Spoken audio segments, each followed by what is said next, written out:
살아계신 하나님께 우리의 마음을 모으고 거룩 거룩 거룩 찬양하겠습니다. 이곳에 계신 분들은 자리에서 일어나서 함께 찬양하겠습니다.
온 세상 죄를 구속하셨네.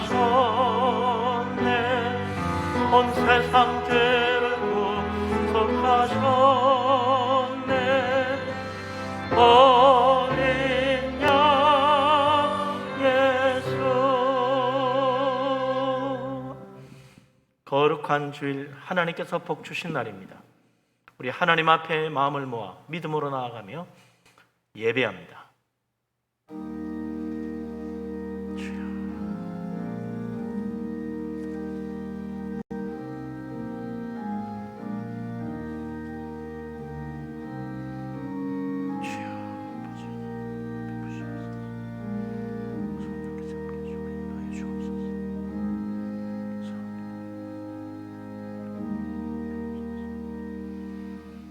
여호와여, 내가 깊은 곳에서 주께 부르짖었나이다.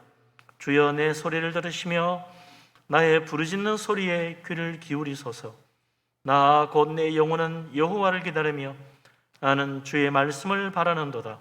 파수꾼이 아침을 기다림보다 내 영혼이 주를 더 기다리나니 참으로 파수꾼이 아침을 기다림보다 더 하도다.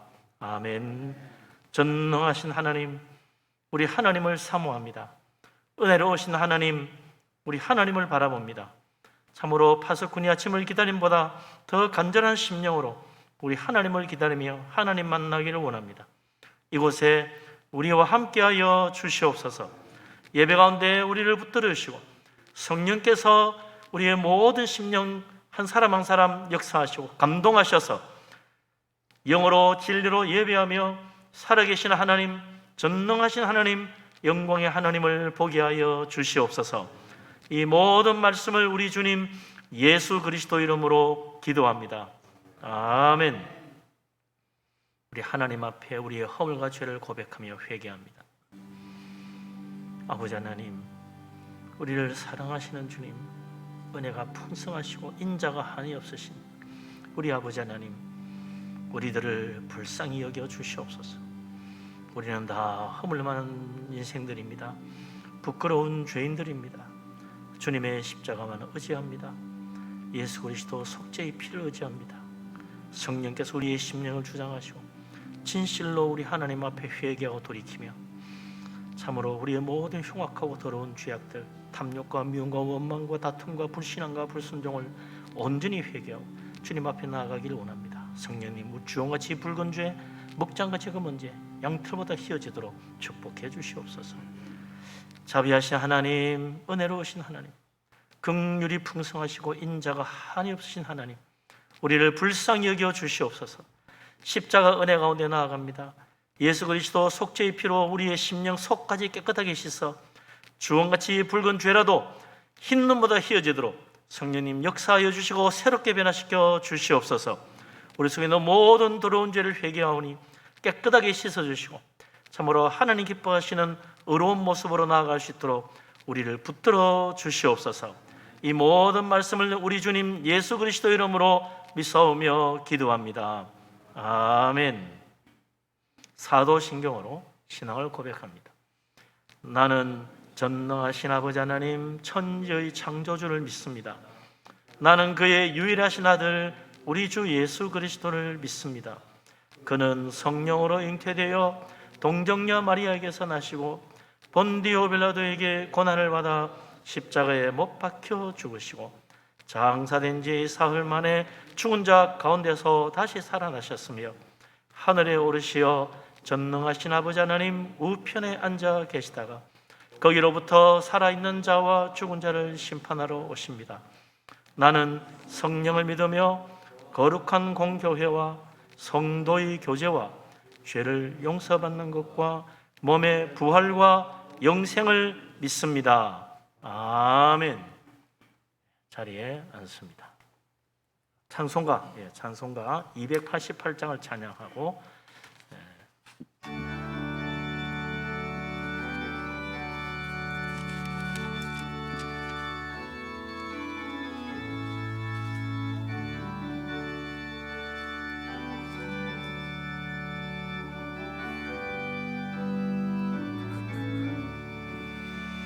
예수를 나의 구주 삼고 성령과 피로써 거듭나니 이 세상에서 내 영혼이 하늘의 영광 누리노라.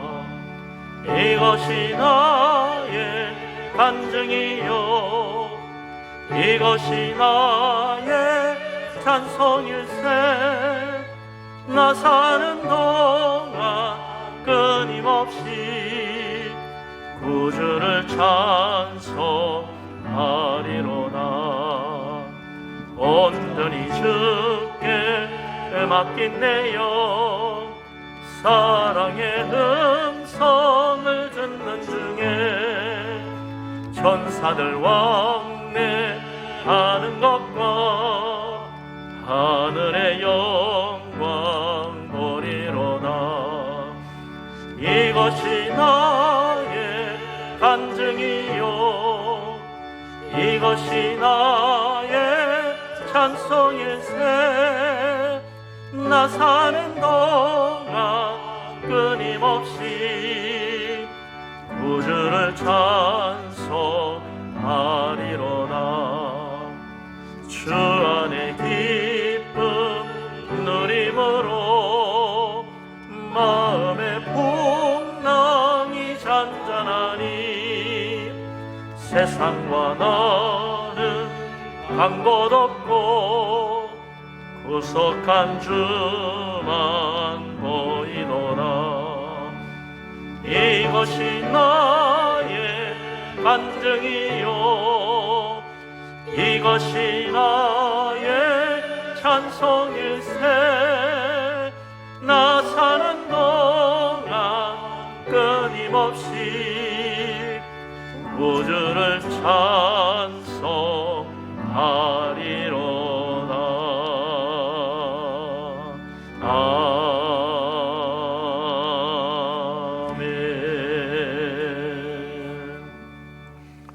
아멘. 우리 김세창 장로님 기도합니다.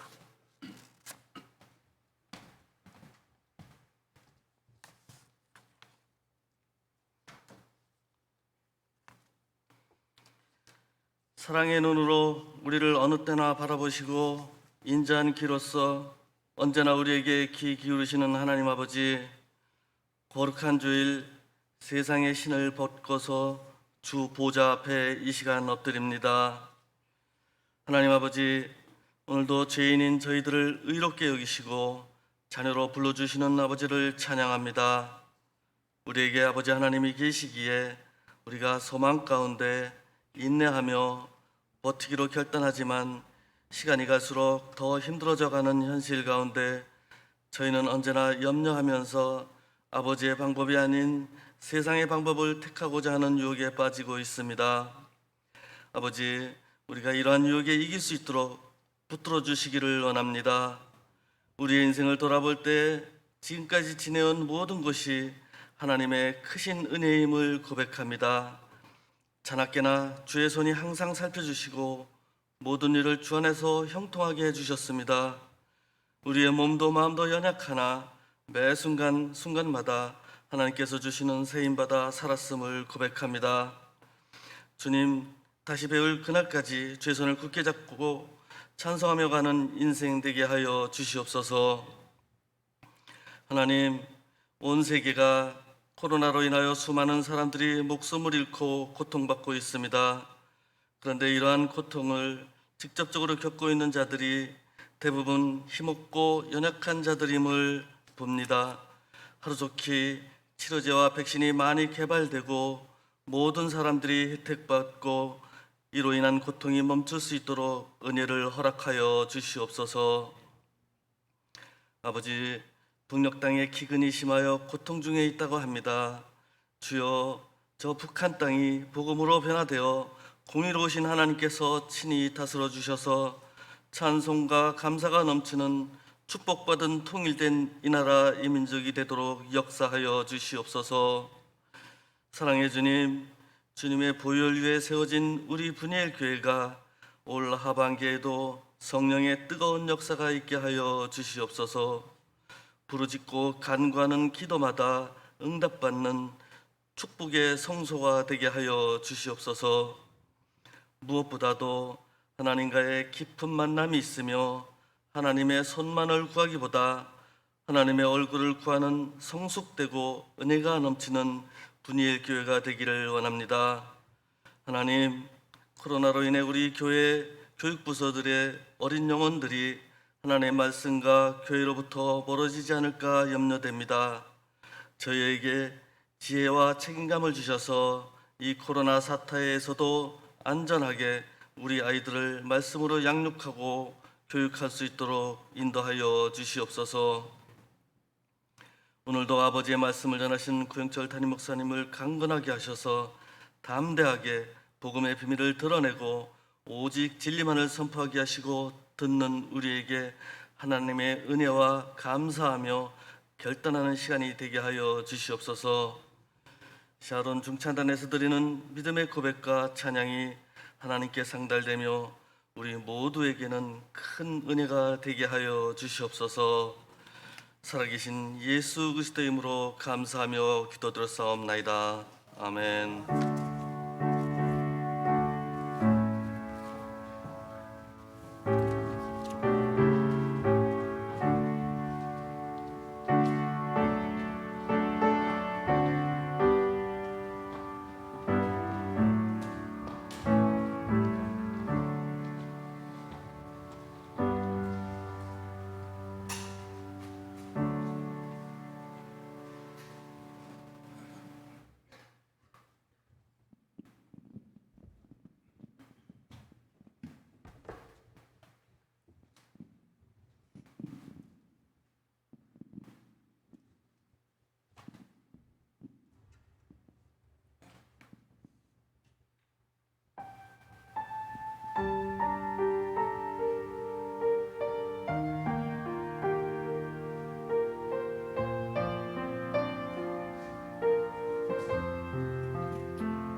참으로 은혜로운 찬양입니다.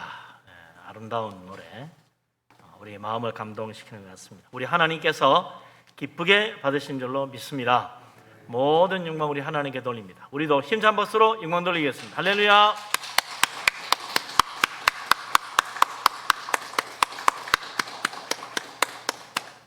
예. 한 주 만에 또 은혜 가운데 이렇게 잘 지내고 또 하나님 앞에 나왔는데, 우리 집에 계신 분들은 가족들끼리, 또 여기 계신 분들은 서로 옆에 우리 성도님들 간에 서로 인사하고 축복하며 교제하도록 하겠습니다. 사랑합니다. 반갑습니다. 축복합니다. 늘 건강하시고 다 형통하시고 복 많이 많이 받으시기 바랍니다. 오늘 예배를 통해서 주님의 은총이 가득하기를 주의 이름으로 축복합니다. 아멘. 하나님 말씀 봅니다. 요한계시록 6장 1절에서 8절 말씀입니다.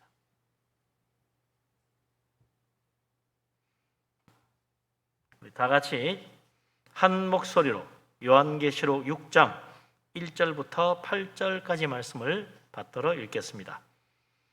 내가 봄에 어린 양이 7인 중의 하나를 떼시는데, 그때 내가 들으니 내 생물 중에 하나가 우레소리같이 말하되 오라 하기로, 이에 내가 보니 흰말이 있는데 그 탄자가 활을 가졌고 면류관을 받고 나아가서 이기고 또 이기려고 하더라.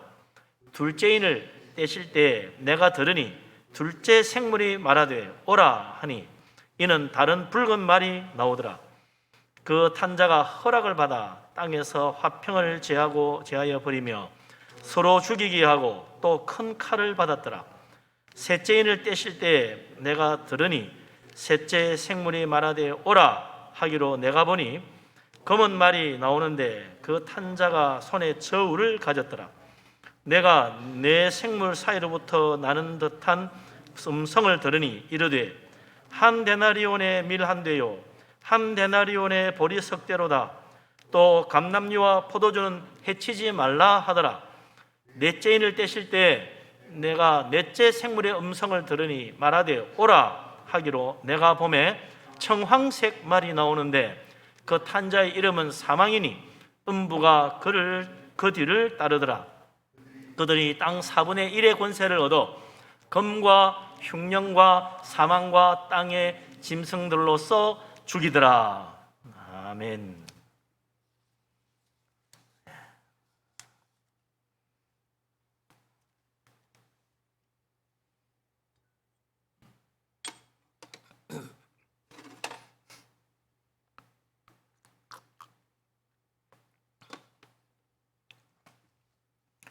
요한계시록 말씀을 한 달에 한 번씩 올해부터 보다 보니 어느새 6장까지 왔어요. 한 달에 한 번씩 보다 보니까 조금 이제 연결이 안 될 때가 있습니다. 예수 그리스도의 계시, 이게 바로 요한계시록입니다. 요한계시록은 무슨 계시냐? 예수 그리스도의 계시예요. 그래서 처음부터 주님이 얼마나 영광스러운 모습인가 보여집니다. 그분이 알파와 오메가고, 예수 그리스도 그분이 바로 오른손에 7 교회를 들고 계신다 이거죠. 모든 세상 교회는 주님의 손 안에 있다. 그 주님께서 7 교회 편지를 보냅니다. 칭찬과 책망으로 가득한 편지들이다 이거죠.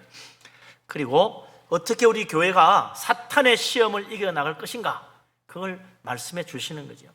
교회는 완벽하지 않지만 주님의 도우심으로 이 세상에서 사탄의 유혹과 시험을 이겨나가는 것입니다. 그래서 우리가 예배하고 신앙생활하면서 세상의 많은 시험 환난을 이겨나가야 된다 이거죠. 그래야 주님의 칭찬을 받는 거죠.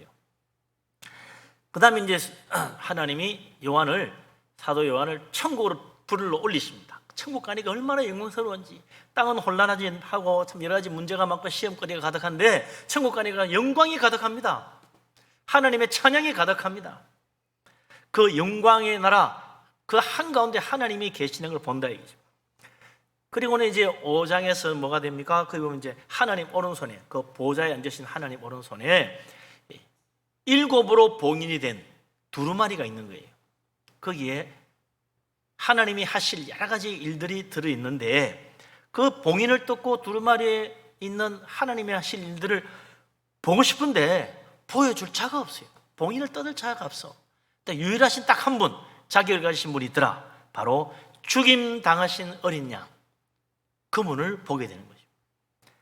그래서 이제 오늘 6장에 가면 제 바로 그 죽임 당하신 어린 양, 우리 주님 예수 그리스도죠. 십자가에 죽으시고 부활하신 그분이 하늘에 지금도 살아계시며 그분이 바로 세상 모든 일을 주관하시고 하나님의 계시를 우리에게 보여주신다. 그래서 그분이 이제 두루마리를 가져와서 봉인을 하나씩 뜯는 거예요. 그럴 때마다 하나님이 하시고자 하시는 일들이 나온다. 무슨 내용이 들어있을까? 하나님의 오른손에 있는 그 7 봉인된 두루마리, 그 속에는 과연 하나님이 이 세상에 무슨 일을 하기를 원하시는가? 그 계시가 뭐냐? 놀랍게도 어린 양 우리 주님이 봉인을 하나 뗄 때마다 하나님의 무서운 진노의 심판이 나오는 거예요. 그 진노의 심판들이 시작되는 겁니다. 온 세상에 그동안 하나님을 거역하고 그리스도를 대적하고 주님의 교회를 회방하고 한 그 모든 그 죄악이 하늘에 닿아서 하나님의 진노가 가득한 거예요. 그래서 봉인을 뗄 때마다 하나님의 진노의 심판이 시작되는 겁니다. 온 세상에 하나님의 진노의 심판이 부어지기 시작합니다. 그 마지막 가면 이제 요한계시록 제일 마지막 가면 이제 하나님이 이 세상을 결국 다 끝내시고 새하늘 새 땅을 여는 거죠. 그래서 요한계시록은 우리가 흔히 무서운 재앙과 심판의 책으로 알고 있지만 사실은 새롭게 시작하시는 하나님의 축복, 그 심판과 재앙 가운데서 우리를 건지시고 보호하시고 천국까지 인도하시는 하나님의 은혜를 보여주고 있는 책이다. 그래서 우리가 요한계시록을 볼 때 무슨 재앙이 내리나 여기에만 신경을 쓰면 안 돼요. 하나님이 그 가운데 우리를 어떻게 인도하시나 항상 기억할 건요. 우리 하나님 어떤 분이냐? 심판 중에도 긍휼을 잊지 아니하시는 분이시다. 그걸 기억해야 됩니다. 이 세상에 재앙이 가득하지만 그럼에도 불구하고 하나님은 택하신 백성들을 구원하시는 그 은혜는 끊임없이 부어지고 있다는 거예요. 이걸 놓치면 요한계시록 무시무시한 책이 됩니다. 읽고 싶지 않아요. 근데 이걸 딱 붙잡아야 돼요. 요한계시록을 바로 보는 눈이죠. 진노의 심판, 어린 양 주님께서 인을 뗄 때마다 나오는데, 자, 첫 번째 인을 떼십니다. 무슨 하나님의 진노의 심판이 나오나? 1절 2절, 6장 1절 2절 같이 한번 다시 읽겠습니다. 내가 보매 어린 양이 7인 중에 하나를 떼시는데 그때 내가 들으니 내 생물 중에 하나가 우레소리같이 말하되 오라 하기로, 이에 내가 보니 흰말이 있는데 그 탄자가 활을 가졌고 면류관을 받고 나아가서 이기고 또 이기려고 하더라. 아멘.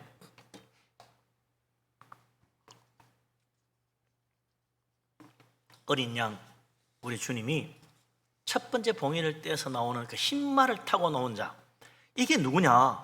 여기에 대해서는 참 사람들이 많이 헷갈려하고 또 설왕설래하는, 정말 누구인지 딱 말하기 곤란한 그런 내용이라. 왜냐니까 그분은 흰말을 타고 있어요. 그분은 면류관을 받았어요. 이 흰말을 탄 자는 나가서 이기고 이깁니다. 그러니까 야, 이분은 예수 그리스도 주님이 아니냐 그런 생각을 많이들 해요.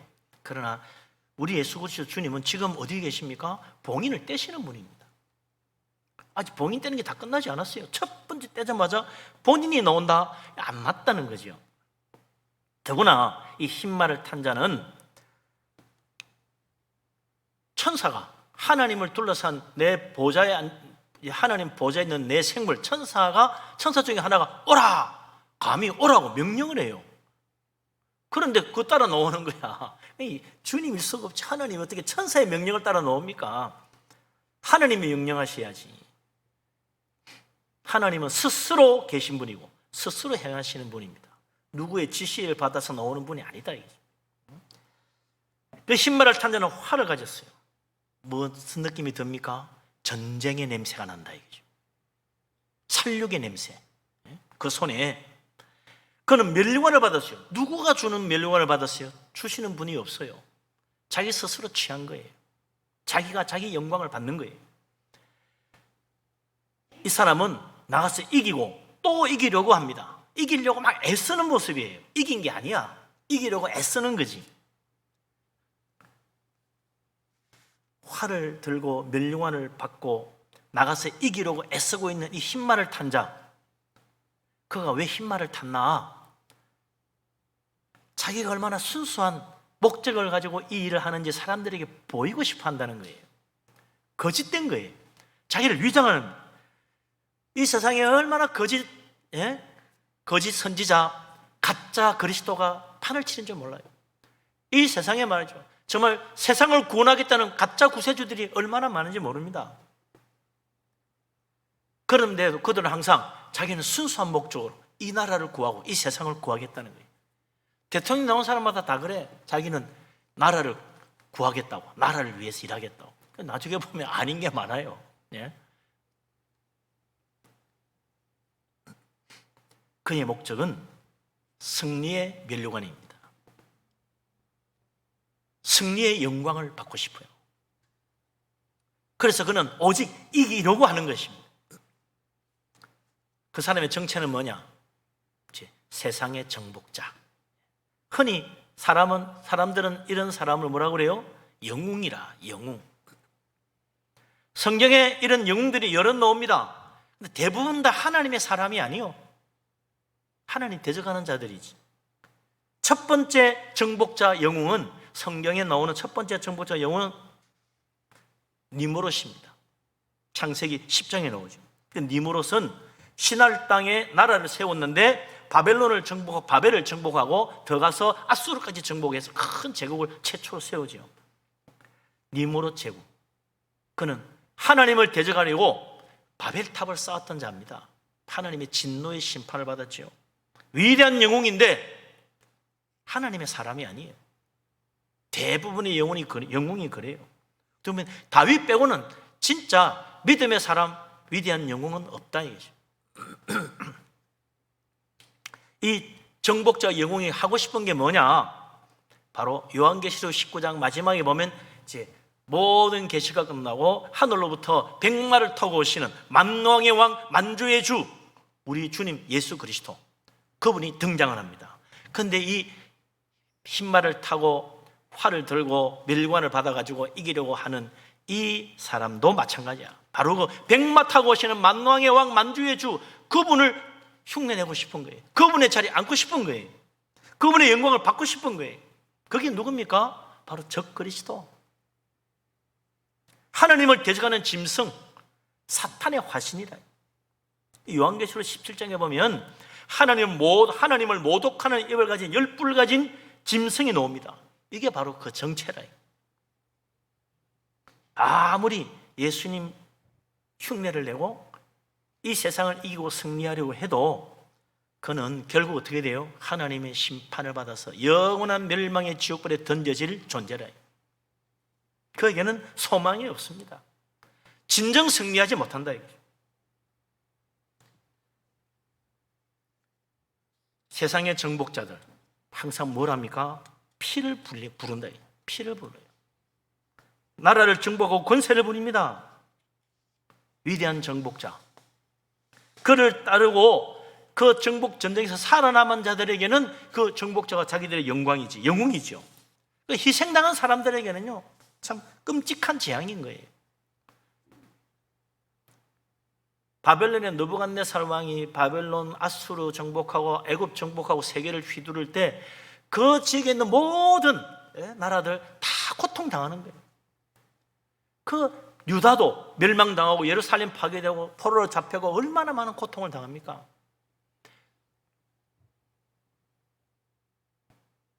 그런데 왜 하나님은 그런 끔찍하고 살벌하고 무서운 살육자를 이 세상의 영웅으로 세우시나?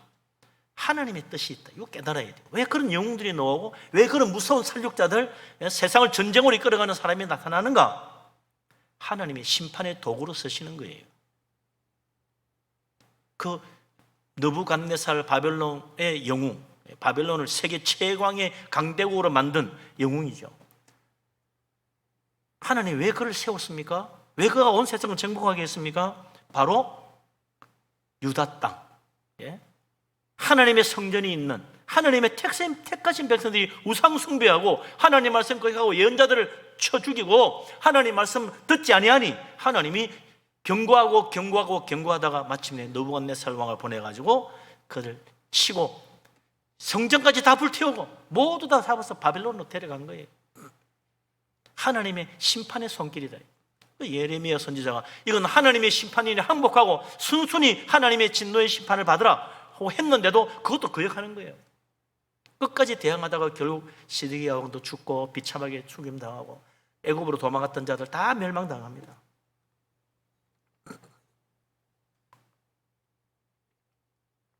사사기에 나오는 사사시대도 마찬가지예요. 하나님 순종하고 말씀 따라갈 때는, 하나님 자성기 때는 나라가 평안하고 형통하고 다 번영합니다. 그러다가 우상 숭배하고 하나님 저버리고 하나님 말씀 순종하지 않을 때 하나님이 이웃 나라들을 강대하게 만들어서 그들을 치는 거예요. 하나님의 심판의 도구로 치는 거예요. 그래서 이스라엘은 완전히 이웃 나라에 막 그냥 노예가 되고 그들을 섬기고 약탈당하고 고통받지요. 또 회개하고 돌이키면 하나님이 구해주시고, 또 타락하면 또 하나님이 또 심판의 도구로 이웃 나라들을 세워가지고 이스라엘을 치게 하신다. 우리가 이런 것들을 볼 때마다 정말 믿음 안에 바로 서야 되는구나 깨달아야 돼요. 내가 정말 하나님 중심으로 살아야 되는구나, 세상 살아가면 안 되겠구나 깨달아야 돼요. 근데 많은 사람들이 그걸 잘 모릅니다. 그죠? 영웅의 화려한 모습, 거기에 그냥 눈이 팔리는 거예요.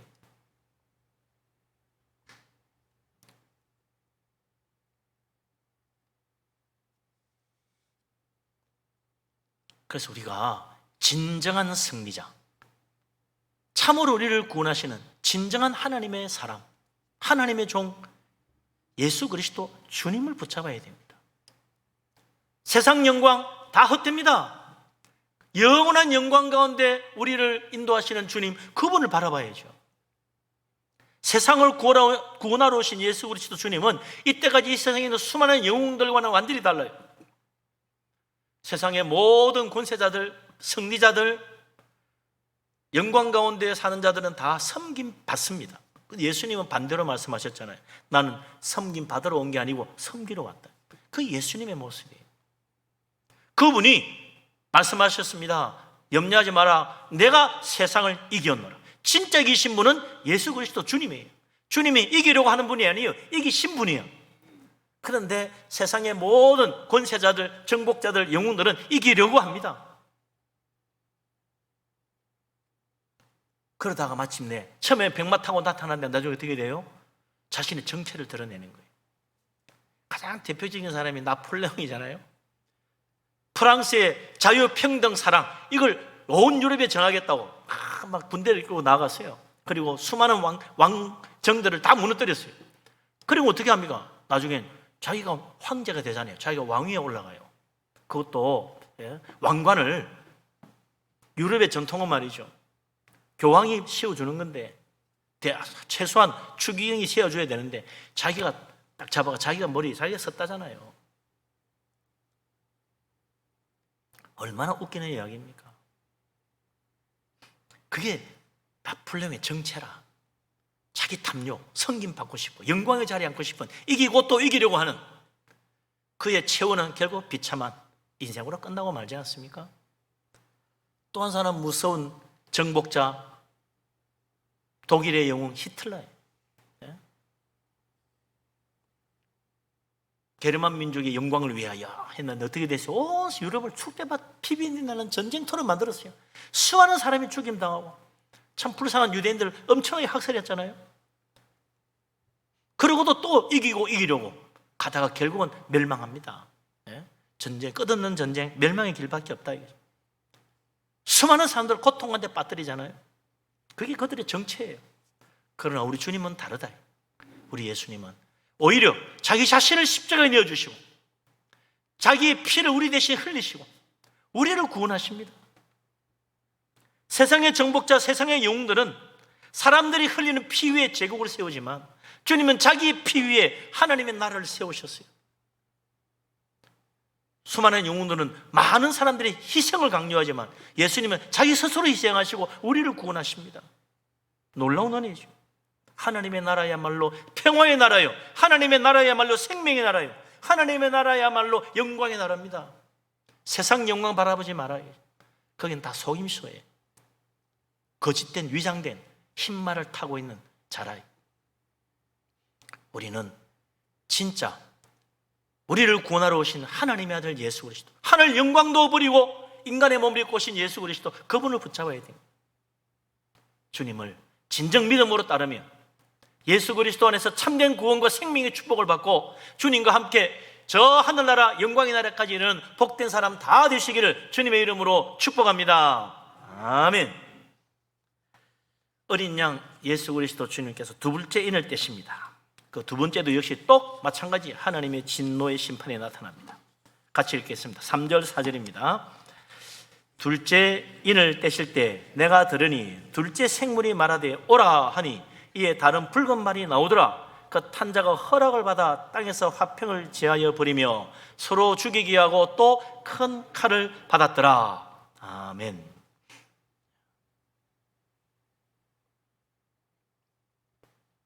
둘째 인을 떼니까 나타나는 붉은 말을 탄 자는 뭐 어려운 게 사실은 별로 없어요. 벌써 붉다는 말이에요.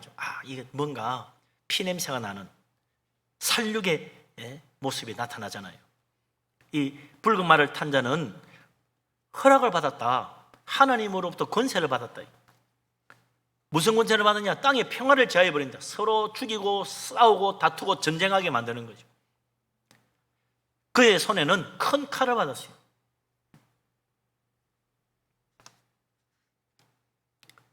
이 사람은 전쟁의 사람이라, 미움과 다툼의 사람이에요.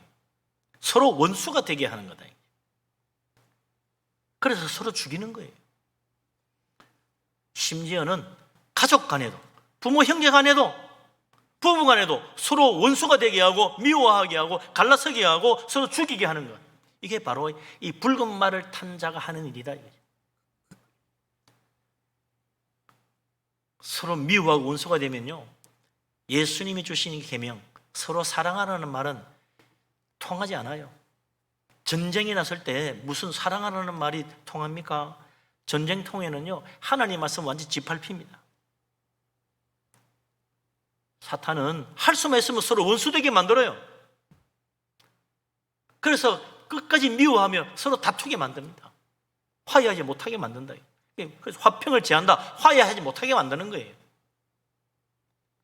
복음서에 보면 예수님 당시에 유대인과 사마리아인들이 원수가 됐다고 그랬죠. 왜 원수가 됐습니까?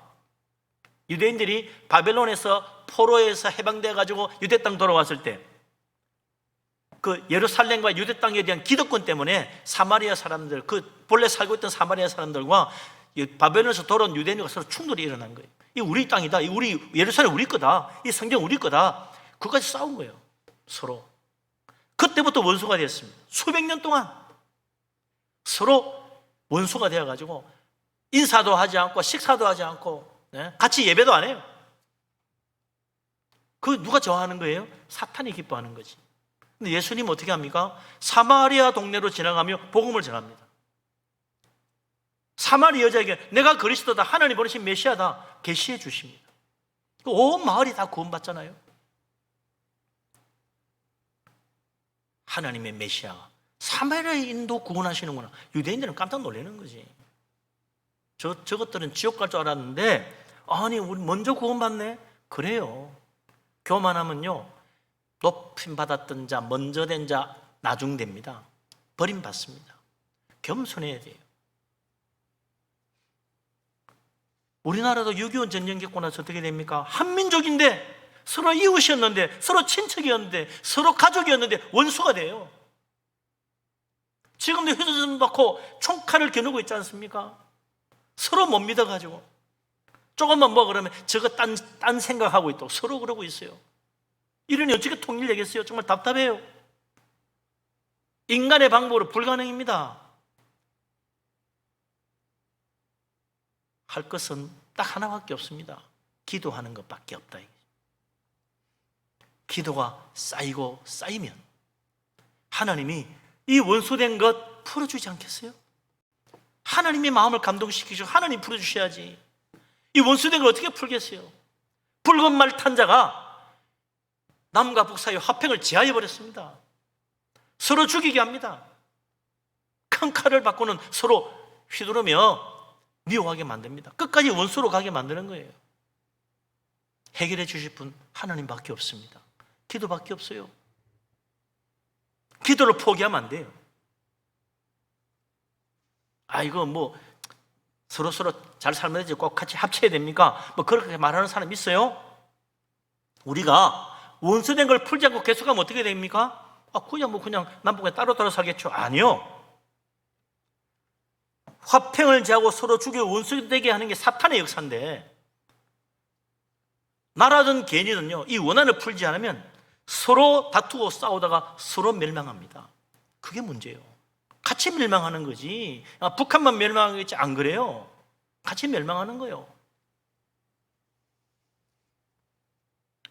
원수되어 싸우는 것은 주님이 기뻐하는 길이 절대로 아닙니다. 우리 예수님이 말씀하신 건 뭐예요? 마태복음 26장 52절에 겟세마네 동산에서 제자들과 기도하는데 예수님 붙잡으려고 많은 사람들이 몽둥이를 들고 칼을 들고 찾아왔죠. 그때 그 예수님 잡으러 무리를 보고 베드로가 흥분해서 칼을 탁 빼들어 휘둘렀습니다. 그때 예수님이 어떻게 합니까?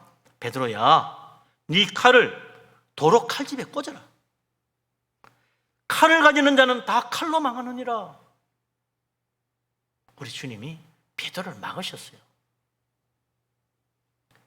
개인도 그렇고 나라도 그렇고 마음에 칼을 품고 살면 그 칼 때문에 내가 망해요. 칼을 내려놓아야 돼. 화해하라는 이야기입니다. 용서하라는 이야기예요. 사랑으로 감사라는 이야기예요. 화평하지 못하고 서로 싸우면 원수 맺고 그러다 보면 결국 완악함 때문에 하나님의 심판의 대상이 된다는 겁니다. 칼은 품으면 안 됩니다. 칼을 내려놓아야 돼요. 내 마음속에 칼을 품고 미워하고 저주하고 이를 가는 사람이 있습니까? 내 마음속에 원수의 칼을 품고 그 사람 때문에 잠 못 이루는 사람이 있습니까? 칼을 내려놓아야 돼요. 그러지 않으면 절대로 내 마음에 평안이 없습니다. 여기 보세요. 붉은 말을 탄 자, 화평을 제하여 버리고 죽이는 권세 받는 이 사람이 뭘 받았어요? 그는 칼을 내려놓는 자가 큰 칼, 칼도 그냥 큰 칼이야. 큰 칼을 받아요. 큰 칼 품고 살아라는 거지.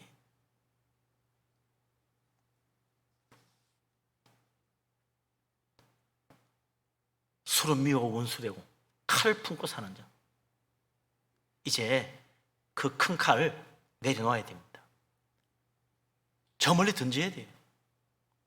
이 두 번째 재앙, 큰 칼의 재앙, 다툼과 원수 맺는 것에서 벗어나는 게 딱 하나밖에 없습니다. 예수님 말씀대로 사랑하는 것.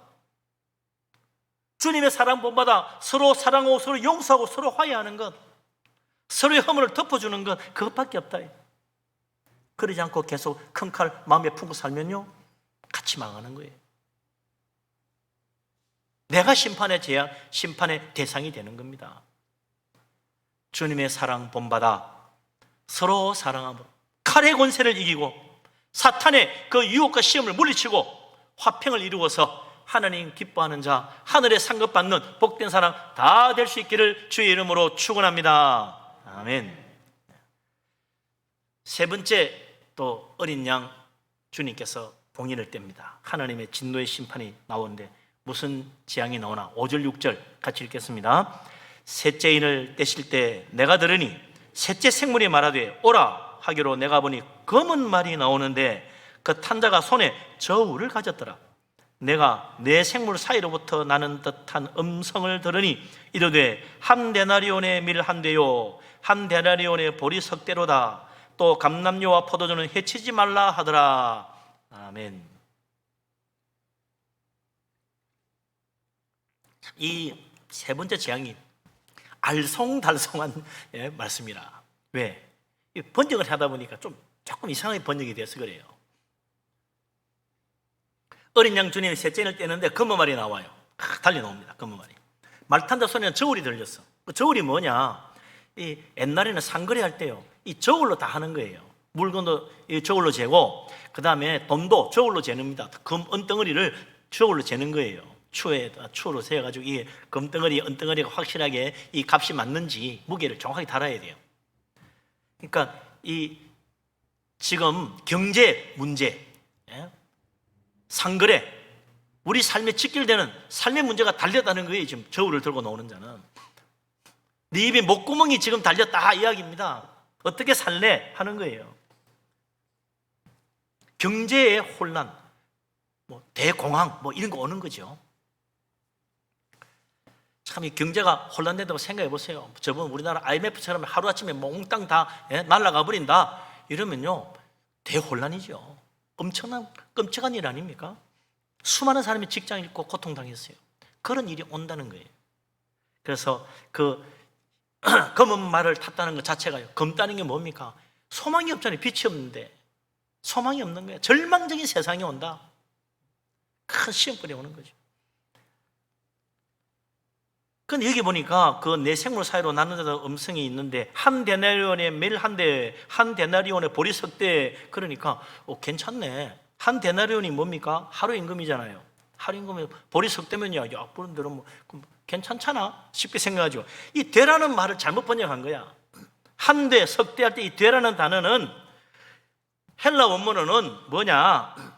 코이닉스, 한 코이닉스, 밀 한 코이닉스의 한 데나리온, 보리 세 코이닉스의 한 데나리온, 그 말입니다. 이 코이닉스라는 말은 우리가 지금 안 쓰는 단어죠. 양이 얼마냐? 이 코이닉스라는 말은요, 그 대는 어느 정도 아니면 성인 한 사람이 하루 먹을 양식이에요. 하루 세 끼 먹을 양식. 우리나라로 치면 한 두세 홉 된다는 거지. 두세 홉. 근데 되라고 하니까 우리는 한데 이만한 대박을 생각하거든. 아니에요. 두세 홉들이 조그만 양이라. 하루 종일 이랬는데 한 주먹 요만큼 주는 거야. 이거 가지고 어떻게 먹고 살아요? 한 데나리온 받으면 한 식구가 하루 먹고 살아야 돼. 그럼 대충 한 식구 얼마예요? 부모님 계셔, 아내와 자식들이 있어. 아무리 옛날에는 적어도 애들 서너 명 낳았잖아요. 한 가족이 7, 8명이라 봐야 돼.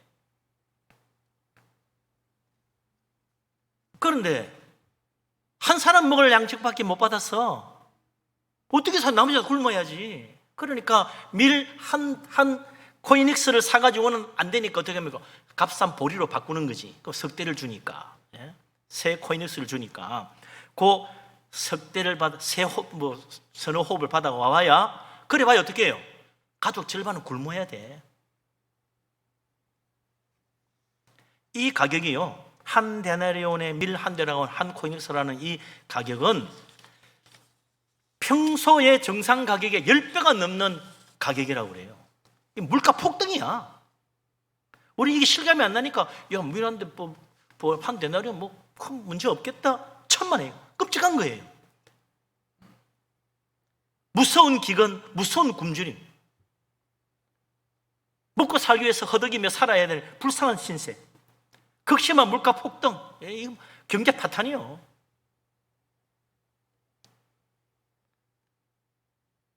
앞으로 또 그런 세상이 올지도 몰라요. IMF 같은 일, 하나님이 우리에게 미리 겪게 하셔가지고 훈련해 주셨다 그러는데요, 정말 그럴지 모르죠.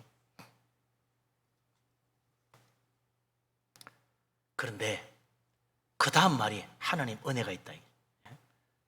감람류와 포도주는 해치지 말라 하는 하나님 말씀.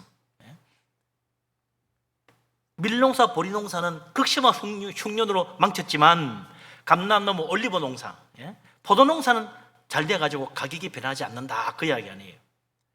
막 물가가 폭등되고 엉망되는 중에도 하나님이 이것만은 손대지 말라 하는 것이 있어서 그나마 우리가 살 수 있게 된다는 겁니다.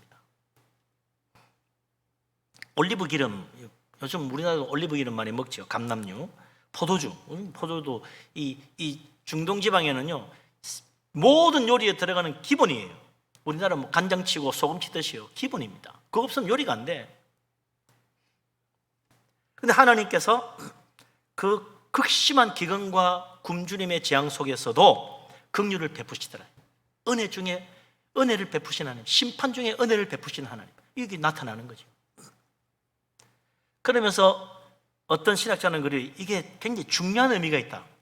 감람기름은 그냥 우리 요리할 때 쓰지만 성찬을 할 때 무교병을 구우는데 필요한 거다. 포도주도 성찬에 꼭 들어가는 거 아니냐. 이건 바로 성찬과 직결된 예배에 대한 이야기다. 하나님의 진노의 심판으로 전쟁과 살육과 기근과 굶주림이 온 세상에 가득한 중에도 하나님은 교회의 예배를 막지 않으시고 교회의 예배를 지켜주신다. 하나님을 섬기는 믿음의 사람들 하나님 앞에 와서 예배할 때 하나님 축복받게 해주신다. 야, 예배할래도 돈이 없어서 예배도 못하겠네. 그런 법 없다. 성찬하는데 물가가 너무 뛰고 성찬도 못하겠네. 그렇게는 안 하게 하신다. 어떤 박해와 위협을 당할지라도 예배를 결코 중단할 수 없다고 믿고 하나님 앞에 나아가는 자, 하나님이 그를 축복하시고 그 예배를 통해서 만나주시고 은혜 베푸시고 위로하시고 힘주시고 이 세상을 이길 수 있도록 도와주신다. 우리가 정말 아무리 어려워도 예배에 대한 이유가 거기 있습니다. 예배를 놓치면 안 된다. 인터넷 예배 하다가 몇 번 하다 보면요 빠지거든요.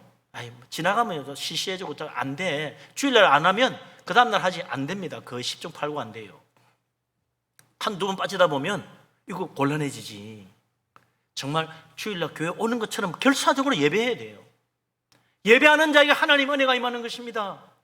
예배하는 자에게 하나님 위로가 있고 예배하는 자에게 하나님의 축복의 힘과 능력을 주시는 거예요. 하나님은 예배하는 자를 도와주십니다. 하나님 예배하는 자를 버리지 아니하십니다. 살 길을 열어주신다. 예배할 때 얼마나 놀라운 역사가 일어나는가. 그 옛날 로마 제국 생각해 보세요. 극심한 박해가 오는데 수많은 사람들이 순교했습니다. 그런데 신실한 신앙인들은 모든 걸 다 버리고라도 로마 외곽에 있는 지하 감옥으로 들어갔어요. 지하 무덤으로 들어갔어요. 그 카타콤이라고 하는 지하 무덤이죠. 로마 사람들은 무시무시한 해골이 있는 거 지하 무덤 안 갑니다. 그 사람들 안 오니까 거기 모여서 예배를 합니다. 카타콤 예배라는 지하 무덤 예배가 생긴 거죠. 하나님께서 이 카타콤 예배를 보호해 주십니다. 로마 제국이 아무리 참 번성하고 강력한 힘을 가져도 지하 무덤까지 가가지고 기독교인 말살시키고 그렇게 못한 거예요. 하나님 막아주셨다. 그런데 그 뒤 어떻게 됩니까? 끝까지 예배하며 지하 감옥에서조차도 하나님을 찾고 부르짖고 기도하고 하나님께 매달렸던 그 믿음의 사람들이 결국 어떻게 돼요? 로마 제국을 주님 앞에 무릎 꿇게 만들었다 이거죠. 결국 로마 제국이 자기가 박해하던 기독교를 국교로 받아들였잖아요. 놀라운 일입니다. 어떻게 기독교가 로마 제국, 박해하는 로마 제국을 이겼습니까? 끝까지 믿음을 지키고 끝까지 예배하며 하나님을 찾은 그 믿음의 사람들이 이긴 거예요. 로마 제국이 이기려고 해도 이기지 못해요. 왜? 진짜 세상을 이기는 분은 예수 그리스도 주님이시니까. 코로나19 참 힘듭니다. 끈질깁니다. 예배하기 어렵게 만듭니다. 그러나 우리 하나님은 오늘도 마찬가지예요. 옛날이나 지금이나 코로나19가 있든 없든 하나님은 영과 진리로 예배하는 자를 찾으십니다. 하나님 그 사람 만나주십니다. 어디에서 어떤 상황 속에서 예배하든 영과 진리로 예배하는 자 하나님 기억하시고 찾아가시고 만나주시고 은혜 베풀어 주십니다. 우리의 마음이 하나님을 향하고 참으로 성령에 감동하시고 진리의 말씀 의지해서 우리 하나님 앞에 나와 예배하고 하나님을 찬양하고 하나님께 기도하고 하나님 말씀을 영의 양식으로 삼아서 우리 하나님과 동행함으로 이 어려운 때 고난의 때 믿음으로 승리하고 우리 하나님 기쁘시게 하고 하늘의 영광의 자리에 이룰 수 있는 복된 사람 다 될 수 있기를 주님의 이름으로 축복합니다. 아멘. 마지막 이제 오늘 중에는 마지막이죠. 이게 아직 7인 중에 4번째밖에 안 뗐지만 오늘 본 말씀의 마지막 4번째 하나님의 진노의 심판이 나오는데요. 어린 양 우리 주님이 4번째 인을 떼시니까 무슨 심판이 나오나 7절 8절 같이 읽겠습니다. 넷째 인을 떼실 때 내가 넷째 생물의 음성을 들으니 말하되 오라 하기로 내가 보매 청황색 말이 나오는데 그 탄 자의 이름은 사망이니 음부가 그 뒤를 따르더라. 그들이 땅 4분의 1의 권세를 얻어 검과 흉령과 사망과 땅의 짐승들로서 죽이더라. 아멘. 죽임당하신 어린 양, 그 어린 양은 우리가 왜 죽임당하신 어린 양이 이걸 떼나 오늘 여기 다 막 계속 죽이는 이야기잖아요. 근데 그 주님은 어떤 분이에요? 죽임 당하셨으나 다시 살아나신 부활의 주님이십니다. 그분이 그걸 떼는 거예요. 그러니까 이 온갖 무서운 죽음이 계속 선포되는 하나님의 진노의 심판 가운데 그걸 실제로 떼고 중원하시는 분은 죽음을 이기신 예수 그리스도시라. 이 소망이 있는 거예요. 붙잡아야 됩니다. 안 그러면 와 무시무시해 그렇게 되겠죠. 자, 이게 넷째 인을 떼시니까 나오는 청황색 말이라는데 이 청황색은요, 당시 중동 지방 유럽 쪽에서는 이건 창백한 색이다. 창백한 색. 우리 뭐 창백한 거는 좀 뭔지 꼭 괴기 영화에 나오는 뭐 같잖아요, 그죠? 그런 분위기예요. 무시무시한, 뭔가 어시시한 그런 청황색 말이 막 달려 나오는 거죠. 그런데 지금까지와 다르게 이 마지막 청황색 어시시한 이 창백한 말을 타고 나온 자에게는 이름이 뭔지를 밝혀줍니다. 이때까지는 세 말은 말 탄 자가 누군지 이름 말 안 했어. 말이 그건 중요하지도 않아. 근데 그 이름이 나와. 이름이 뭐냐? 사망이라. 그 뒤에는 음부가 따르고 있다. 음부는 하데스, 히브리 말 하데스, 지옥이란 말이죠. 청황색 말을 탄 자의 그 이름 사망이라는 말도 이건 해석이 두 가지가 있는데 사망이라고 번역을 했는데 헬라 타나토스라는 말은 구약 성경 여러 곳에서 전염병으로 번역되어 있어요.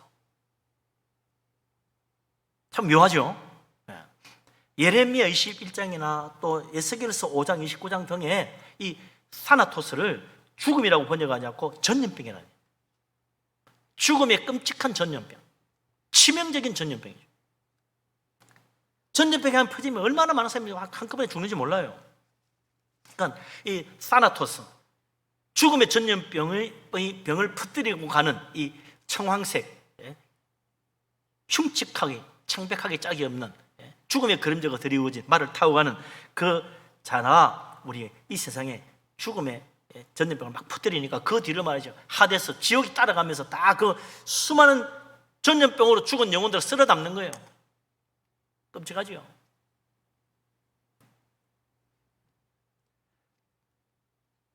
이 전염병이 어디까지 가나? 땅 온 세상 4분의 1의 권세를 얻어가 사람들을 죽인다는 건요. 요즘 흔히 말하는 팬데믹이야, 팬데믹. 전염병 팬데믹이요. 온 세계에 전염병이 다 퍼졌다 이거죠. 무서운 하나님의 진노의 심판이 온 세상을 뒤덮기 시작한다.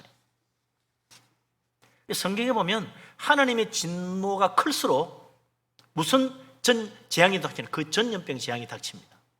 전염병 재앙은요 무서워요. 열왕기하 19장에 보면 아수르 왕 사네립이 예루살렘 포위하고는 여호와 하나님을 막 회방하고 모독합니다. 하나님이 그 사네립의 신성 모독을 진노하셔가지고 죽음의 천사를 보내시는데 아수르의 18만 5천 명 군사가 하룻밤 사이에 다 송장이 되었다 그랬어요. 다 죽은 거야. 죽음의 천사 사나토스 천사를 보내니 하룻밤에 다 죽었어. 전염병이 그리 무서운 거예요. 하룻밤 사이에 다 죽을 수도 있다. 사무엘하 24장에 다윗이 교만하여 하나님의 뜻을 묻지도 않고 자기 마음대로 인구조사를 했어요. 하나님이 진노가 내렸는데 여러 가지 재앙 중에 골라라.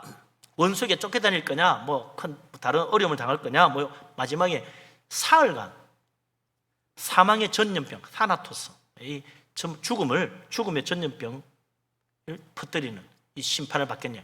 그러니까 다윗이 보니까 제일 짧거든. 딱 사흘이야. 그리고 전염병 하나님이 내리시니까 은혜를 베풀어 주시겠지 생각하고 세 번째 하겠습니다. 사흘 동안의 전염병. 그런데 얼마나 무서운지요. 그 사흘 만에 사망의 전염이 퍼지는데 무려 온 이스라엘 땅에 사흘 만에 7만 명이 죽었다. 7만 명. 무섭잖아요. 다윗이 깜짝 놀래요. 하나님 어떻게 이렇게 엄청난 재앙을 내리십니까? 부들부들 떨지요. 하나님의 심판 시시하지 않아요. 무서워요. 참으로 두려워해야 된다. 이 전염병 무서운 재앙을 지금 우리가 겪고 있잖아요. 인도 봤잖아요. 조금 처음에 뭐 잘 나가다가 완전 우리는 다 해결했다는데 조금 마스크 벗고 방심하니까 어떻게 돼 있어요? 순식간에 무섭게 퍼져가지고 수만 명씩 병에 걸려 쓰러지고 나중에는 뭐 감당을 못해서 시체를 거두지 못하고 길바닥에 너불려 있는 그런 비참한 상황이 됐잖아요. 미국, 영국 같은 강대국조차 하루에 수만 명씩 확진자가 쏟아져가지고 이 병원이 감당을 못하는 상황이 있었잖아요. 지금 인도네시아가 또 그렇게 되고 있대요. 무서운 일이죠. 하나님의 진노의 심판 앞에 누구도 교만하면 안 됩니다. 겸손히 엎드려야 돼요. 이 무서운 전염병 앞에요. 우리는 정말 겸손히 엎드려야 됩니다. 그런데 항상 우리가 기억할 것은 뭡니까? 이 하나님은 심판 중에 은혜를 베푸신다. 긍휼을 잊지 아니하신다. 그래서 8절에 보면 사망이라는 이름의 전염병을 태운 청황색 말이 달려가는데 그 뒤에 음부도 따라오지만 그들이 땅 4분의 1 권세를 얻어가지고 검과 흉년과 사망과 땅의 짐승으로 죽이더라 그랬는데 이 검, 흉년, 사망, 땅의 짐승 이게 바로 네 가지 두루마리에서 나온 그 말들 하나하나입니다. 흰말, 그 다음에 붉은 말, 그 다음에 검은 말, 청황색 말. 큰 칼을 받은 자, 한 데나리온에 뭐 밀 한 대요 하는 그 흉년, 그리고 죽음의 이 전염병, 사망, 그리고 흰말을 탄 사실 그 정체가 짐승이죠. 하나님 대적하는 짐승. 그들이 막 사람을 이래 찌르고 저래 죽이고 막 죽이는 거예요. 그런데 그 사탄이 받은 권세는 땅 4분의 1이다. 여기에 소망이 있는 거죠. 땅 4분의 3, 훨씬 많은 부분이 하나님의 보호하심을 받고 있다. 누구 때문에? 하나님의 택하신 백성들을 위하여. 온 세상에 죽음의 권세가 가득 차고 하나님의 진노의 심판으로 수많은 사람들이 쓰러지고 넘어질지라도 하나님은 대부분의 하나님 백성들, 하나님의 나라, 하나님의 교회, 하나님 지키시고 보호하신다는 거예요. 그래서 하나님의 진노의 심판, 무서운 재앙이 끔찍하지만 하나님의 은혜보다는 훨씬 작은 거구나. 재앙의 권세는 4분의 1이요. 하나님 은혜는 4분의 3이요. 절대 다수지. 하나님의 진노보다 더 큰 게 뭐냐? 하나님 은혜구나. 이거 깨달아야 됩니다. 하나님의 심판보다 더 큰 게 뭐냐? 하나님의 구원이에요. 하나님의 구원. 무서운 재앙들이 말을 타고 달려가듯이 말이죠. 무서운 속도로 세상으로 막 달려갑니다. 온 세상을 집어삼킬 듯이. 그러나 하나님의 보호하심은 얼마나 놀라운지 다윗이 그랬잖아요. 여호와는 나의 산성이요 나의 반석이요 하나님은 나의 요새라. 천만인이 나를 둘러 진칠지라도 나는 두려워하지 아니하리로다 그랬잖아요. 우리 하나님 믿으시기 바랍니다. 하나님의 보호하심, 하나님의 은혜의 손길, 하나님의 품은 참으로 위대합니다. 이 세상 어떤 재앙도 감히 넘보지 못한다. 우리 예수님 그랬잖아요. 내 손에서 빼앗을 자가 없다.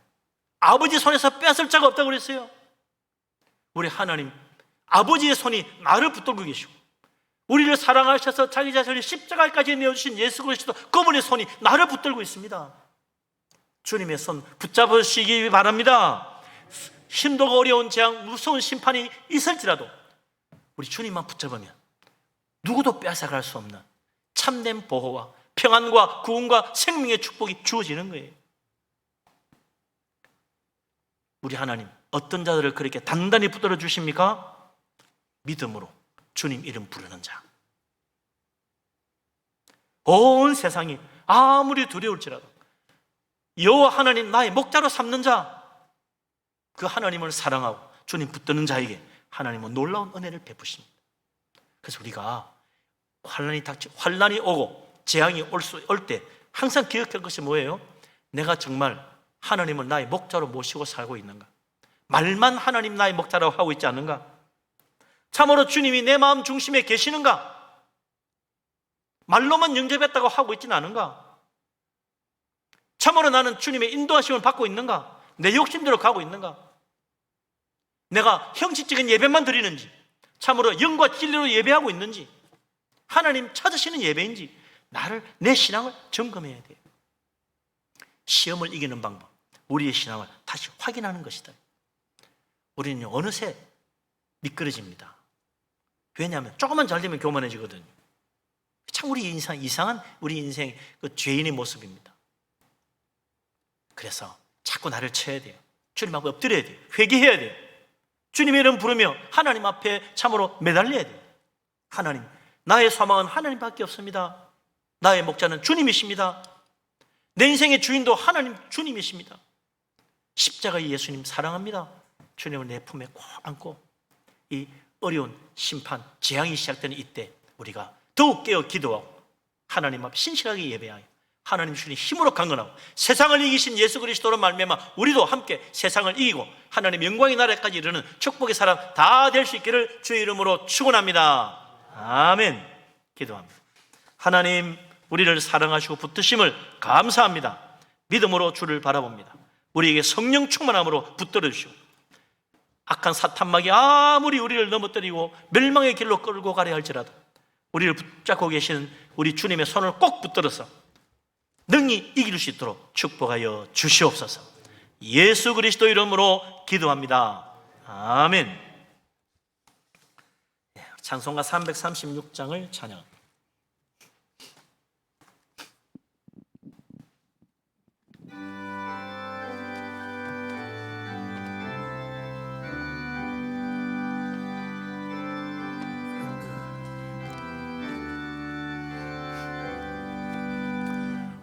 환난과 핍박 중에도 성도는 신앙 지켰네. 이 신앙 생각할 때에 기쁨이 충만하도다. 성도의 신앙 따라서 죽도록 충성하겠네. 옥중에 매인 성도나 양심은 자유 얻었네. 우리도 고난 받으면 죽어도 영광 되도다. 성도의 신앙 따라서 죽도록 충성하겠네. 성도의 신앙 온전하다. 원수도 사랑하겠네. 인자한 언어 행실로 이 신앙 전하리라. 성도의 신앙 따라서 죽도록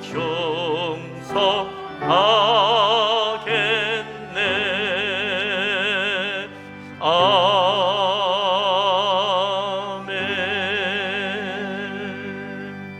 아멘. 할렐루야. 아멘. 감사 예물 드리신 분들이 있습니다. 믿음, 소망, 사랑으로 돌아보신 주 예수님 천국 문에 이르도록 동행하심 감사합니다. 진리 되신 성경 말씀 밝은 덕불 되시오니 최후의 그날까지 길이며 따라오리다. 아멘. 휴가 동안 교회와 가정 지켜주신 하나님 감사합니다. 광야길에서 하나님 은혜 베푸신 사랑 의지하며 나가게 하옵소서. 주께 감사하세. 그는 선하심에 인자하심이 영원함이로다. 자녀들을 향하신 하나님의 크신 은혜 믿고 감사드립니다. 범사에 감사합니다. 둘째 아들 선한 길로 인도하심 감사합니다. 범사에 감사해서 여러분들의 예물을 드렸습니다. 성미로 바쳤습니다. 전능하신 하나님, 만복의 근원 되신 하나님 앞에 예물을 바칩니다. 기쁘게 받아 주시옵소서. 감사함으로 드립니다. 기도마다 응답하시고 범사가 잘되게 하여 주옵소서. 11조를 바칩니다. 약속하신 대로 하늘 문을 여시고 그 창고에 물붓듯이 복을 부어 쌓을 것이 없도록 가득 채워 주시옵소서. 선교헌금을 바칩니다. 건축헌금을 드립니다. 하나님 나라 주님 교회를 위하여 헌신하오니 주님 복을 내리시사 그의 집에 터가 넓어지고 복된 것으로 채우시며 자녀들도 잘 되게 하여 주옵소서. 하나님 앞에 빈손으로 오지 않고 주일 헌금을 드립니다. 주중으로 작정하여 바치며 성미로 바치며 구제헌금으로 드리며 여러 가지 제목으로 드린 예물들이 있습니다. 하나님 기억하시고 복을 주시사 들어와도 복받고 나가도 복을 받게 하여 주시옵소서. 하나님 이 예물을 드릴 때 우리 자신 하나님 앞에 드리지만 우리의 몸과 마음도 하나님 영광에 쓰임 받도록 축복하여 주시옵소서. 이 모든 말씀을 우리 주님 예수 그리스도 이름으로 감사하며 기도합니다. 아멘. 자리에 앉으십니다.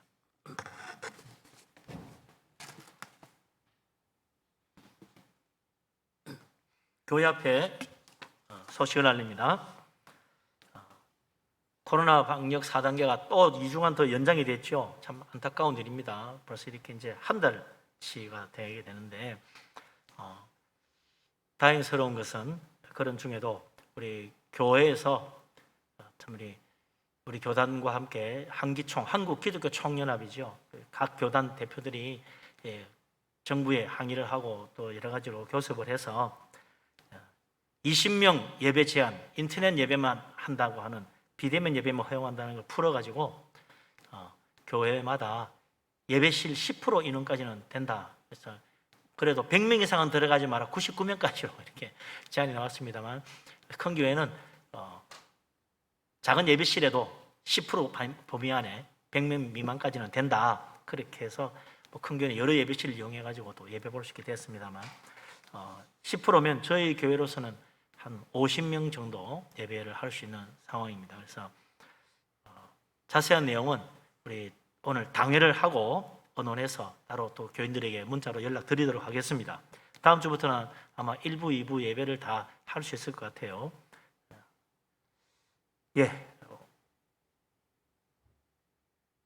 나머지 주보를 보시고 참고해 주시고요. 특별히 여름 성경학교 수련회 교회 학교를 위해서 많이 기도해 주시기 바랍니다.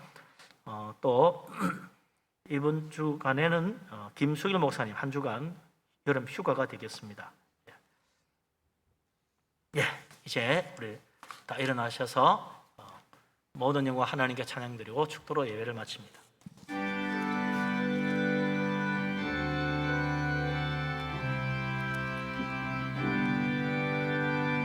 모든 영광을 하나님께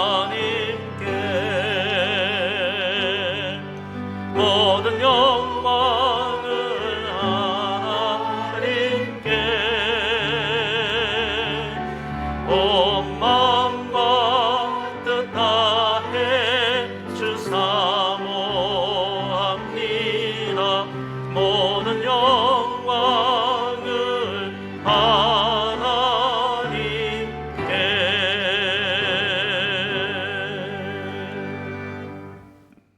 여호와는 내게 복을 주시고 너를 지키시기를 원하며 여호와는 그 얼굴을 내게 비추사 은혜 베푸시기를 원하며 여호와는 그 얼굴을 내게로 향하여 드사 평강 주시기를 원하노라. 이제는 우리 주님 예수 그리스도의 놀라우신 은혜와 아버지 하나님의 크신 사랑과 보혜사 성령님의 교통하심이 환난과 재앙의 심판 가운데서도 긍휼을 잊지 아니하시는 우리 하나님의 크신 은혜를 힘입어 믿음으로 이 세상을 이기며 우리 하나님께 영광 돌리기를 원하는 이 자리에 모인 주의 사랑하는 모든 사람들과 곳곳에서 예배하는 하나님의 신실한 믿음의 사람들 위해 항상 함께하기를 간절히 축원합니다. 아멘.